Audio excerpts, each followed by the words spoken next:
sa Linear Makati. Sa lahat po ng nag-invest dito sa Linear Makati, talaga pong sulit ang inyong pag-invest. Corner na project to. At tatlong area na sumasama dito yung Siakal, Mayabis at saka Malugay.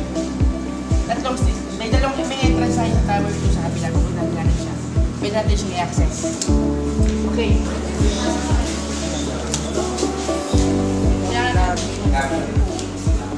Waiting area.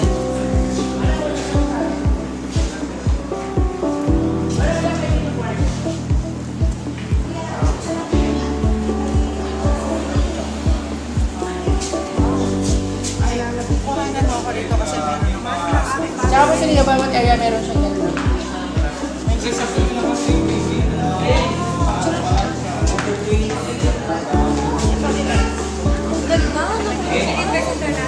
Mamaya mo lagi sa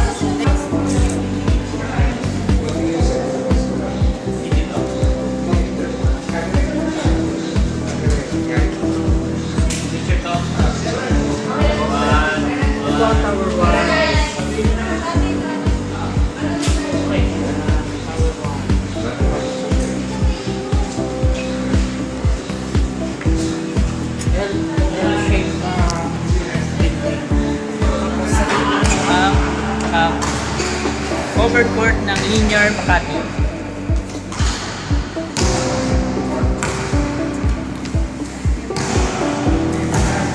Congratulations po sa mga nag-invest dito sa Linear Makati. So kanina po napakita po natin ang basketball court at yung Tower 1 at Tower 2 natin. Ang kagandahan pa rito sa ibabaw ng covered court, nandito po tinatawag natin Eco Garden. Bakit siya tinawag ng Eco Garden? Dahil kapag ulang katulad na to, lahat ng drops ng ulan, siya nag-absorb. At the same time, natural to ang mga tanim dito, yung grass, flowers, at saka po siya nagbibigay ng cool air, atmosphere, at lumilinis po ang hangin.